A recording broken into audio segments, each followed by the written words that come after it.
तो कहता है क्या, राज धर्म के रवि सिद्धांत की बात करते हैं तो कहता है दक्षिण के राजा और सरदार, दक्षिण के राजा और सरदार की बात करते हैं। भारत के दक्षिण हिस्से में तमिलनाडु, आंध्र प्रदेश और केरल चोर, चेल और पांड्य जैसे सरदारियों का उदय होता है।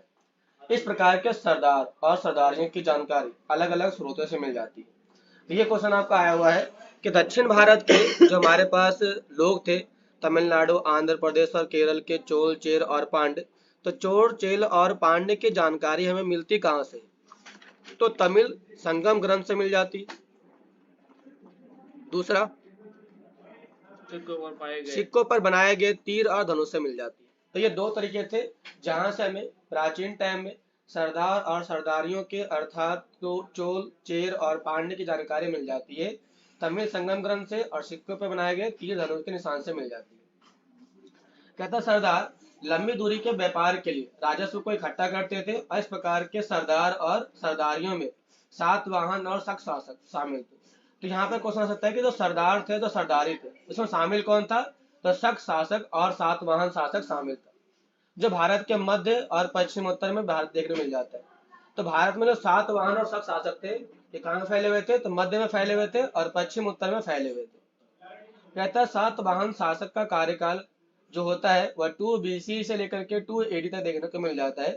सातवाहन के सामाजिक उदय की जानकारी तो नहीं मिलती है, लेकिन उसे लेकिन ऊंचे सामाजिक अस्तित्व की जानकारी मिल जाती है। ऊंचे, थोड़ा गलती हो गया, ये यहाँ पर डाल लेते हैं आधा चार।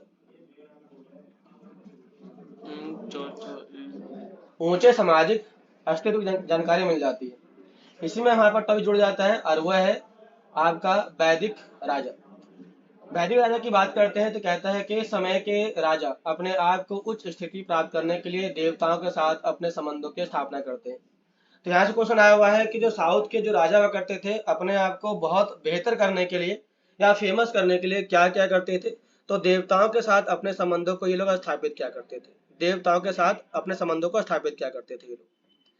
इसमें कहता है कि भारत के बहुत बड़े स्थान अर्थात मध्य एशिया से लेकिन मध्य भारत के अधिकतर हिस्सों में कुषाणों ने अपने प्रभाव को स्थापित किया, देवताओं के साथ अपने संबंधों को स्थापित किया। तो कुषाणों ने भी अपने संबंधों को देवताओं के साथ स्थापित कर रखा था।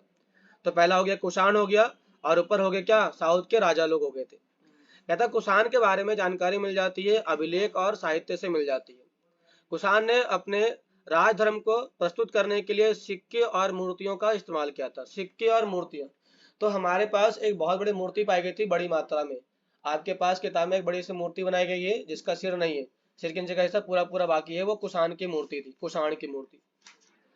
इसमें कहता है यहाँ पर आगे, कहता है कि कुषाण की जानकारी भारत के विभिन्न स्थानों से मिलने वाली स्तंभ और अभिलेख से मिल जाती है, शिला अभिलेख। तो जानकारी कहाँ से मिलती है? स्तंभ और शिला अभिलेख से मिल जाती है। जैसे कि उत्तर प्रदेश के मथुरा के माठ से कुषाण काल की विशालकाय मूर्ति मिल जाती है। जो ये मूर्ति देख रहे हो, यह मूर्ति एक्चुअल में कहाँ से पाई गई है? तो उत्तर प्रदेश के मथुरा के माठ से पाई गई है। उत्तर प्रदेश के मथुरा के माठ से जानकारी पाई गई है कि ये जानकारी जो है हमारे पास कुषाण की मूर्ति के बारे में बताने का काम चालू करता है। यहाँ पे जो और भी कहा गया है, कहते हैं कि कुषाण जो थे अपने आप को देवता के समान माना करते थे। कुषाण अपने आप को देवता के समान माना करते थे। वह अपने प्रभुत्व को स्थापित करने के लिए देवपुत्र, तो एक क्वेश्चन भी आया हुआ है कि कौन से राजा अपने नाम के आगे देवपुत्र लगाया करते थे? तो कुषाण शासक अपने नाम के आगे देवपुत्र लगाया करते थे। इसकी जानकारी, तो जो कुषाण थे, कुषाणों ने इस प्रकार की चीजें कहाँ से अडॉप्ट किया था? तो चीनी शासक से अडॉप्ट किया था। चीनी शासक, तो चीन के शासक हुआ करते थे, उन्होंने भी अपने नाम के आगे देवपुत्र या स्वर्गपुत्र की उपाधि को लगाने का काम चालू किया था। देवपुत्र या स्वर्गपुत्र, तो कुषाण ने भी यहीं से ऐड किया और अपने नाम के आगे देवपुत्र लगाने का काम चालू किया। कहता है 4th सेंचुरी में भारत के कई हिस्सों में गुप्त साम्राज्य और छोटे राज्य की जानकारी मिल जाती है। इस समय के कुछ राज्य सामंतों पर आधारित थे और अपना निर्वाह स्थानीय संसाधनों पर निर्भर के पूरा किया करते थे। इस समय के सामंत राजा को सैन्य सहायता और साम्राज्य की सुरक्षा को भी निश्चित किया करते थे।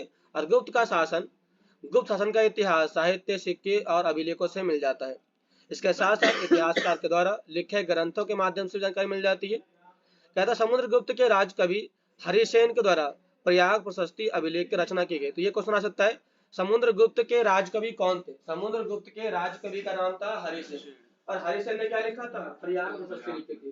प्रयाग प्रशस्ति अभिलेख की रचना किसने की थी? हरिसेन ने की थी। ये कहाँ में पाया गया है? इलाहाबाद से पाया गया। ये क्वेश्चन आपका आया हुआ है। हरिसेन के द्वारा कौन सी अभिलेख लिखे गए थे? प्रयाग प्रशस्ति लिखी गई थी। किसके लिए? समुद्रगुप्त के लिए। हरिसेन कौन था? समुद्रगुप्त का राजकवि था। हरिसेन ने क्या लिखा? प्रयाग प्रशस्ति लिखा। कहाँ से पाई गई? इलाहाबाद से पाई गई। कोई डाउट यहाँ तक? ऐसे क्वेश्चन घुमा घुमा के आपसे पूछ सकता है। तो हमारा टॉपिक यहाँ तक खत्म होता है आपका।